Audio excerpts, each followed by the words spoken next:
Pagbasa mula sa aklat ni Propeta Isaías.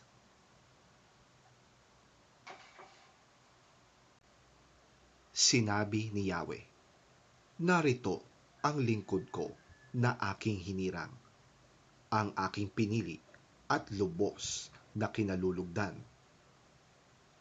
Ibinuhos ko sa kanya ang aking espiritu at siya ang magpapairal ng katarungan sa mga bansa. Hindi siya makikipagtalo o makikipagsigawan ni magtataas ng boses sa mga lansangan. Ang marupok na tamboy hindi niya babaliin. Ilaw na aandap-andap hindi niya papatayin. Katarungan para sa lahat ang kanyang paiiralin. Hindi siya mawawalan ng pag-asa o masisiraan ng loob hanggat katarungan ay maghari sa daigdig. Ang malalayong lupain ay buong pananabik na maghihintay sa kanyang mga turo.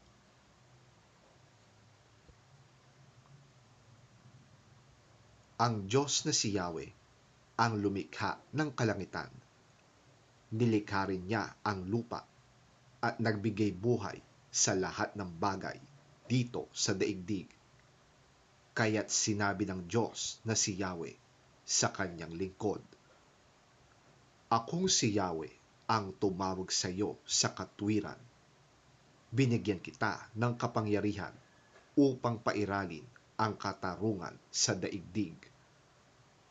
Sa pamamagitan mo ay gagawa ako ng kasunduan sa lahat ng tao, at sa pamamagitan mo'y dadalhin ko ang liwanag sa lahat ng bansa. Ikaw ang magbubukas sa mga mata ng mga bulag at magpapalaya sa mga bilanggo ng kadiliman.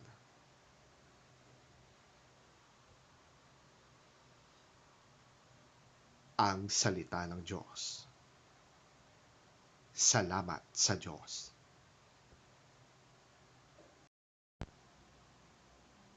Ang mabuting balita ng Panginoon ayon kay San Juan. Papuri sa iyo, Panginoon.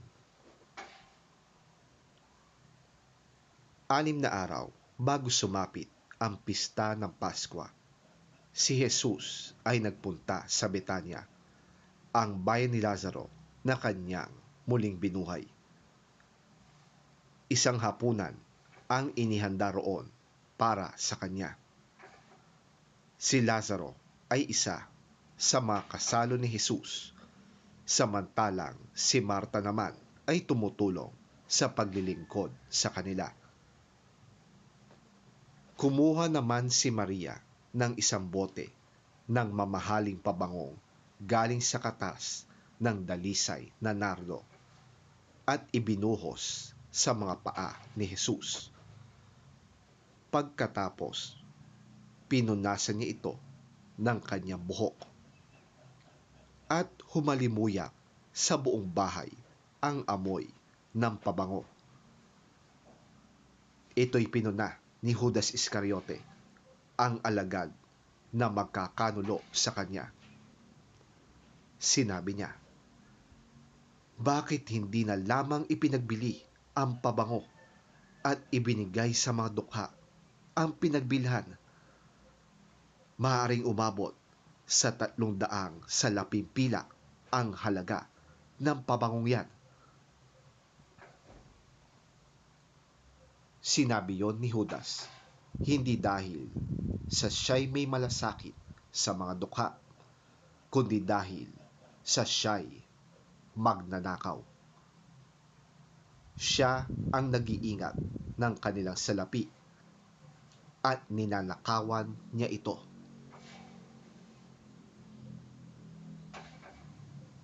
Ngunit sinabi ni Jesus, pabayaan ninyo siya. Hayaan ninyong gawin niya ito bilang paghahanda sa paglilibing sa akin. habang panahoy kasama ninyo ang mga mahihirap. Ngunit ako'y hindi ninyo kasama habang panahon. Nabalitaan ng maraming Hudyo na si Jesus ay nasa Betanya, kaya nagpunta sila roon upang makita siya at si Lazaro na kanyang muling binuhay. Kaya binalak ng mga punong pari na ipapatay din si Lazaro, sapagkat dahil sa kanya'y maraming Hudyo ang humihiwalay na sa kanila at sumasampalataya kay Jesus.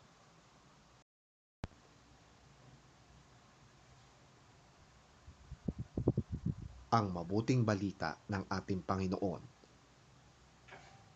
Pinupuri ka namin, Panginoong Hesukristo.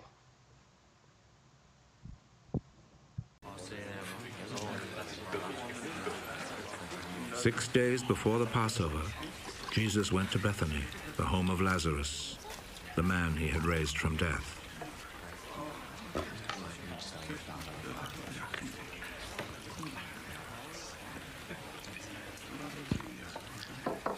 They prepared a dinner for him there, which Martha helped serve. Lazarus was one of those who were sitting at the table with Jesus.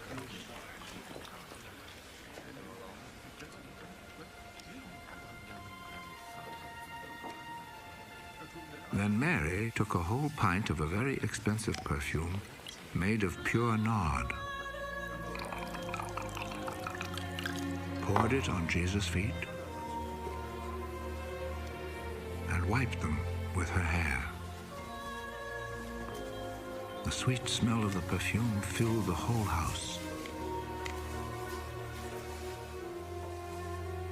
One of Jesus' disciples, Judas Iscariot, the one who was going to betray him, said, "Why wasn't this perfume sold for 300 silver coins? And the money given to the poor." He said this not because he cared about the poor, but because he was a thief. He carried the money bag and would help himself from it. Leave her alone. Let her keep what she has for the day of my burial. You will always have poor people with you, but you will not always have me.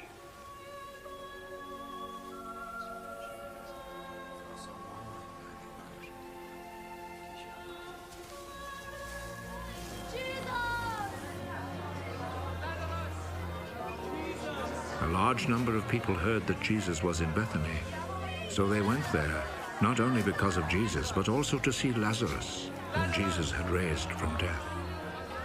So the chief priests made plans to kill Lazarus too, because on his account many Jews were rejecting them and believing in Jesus.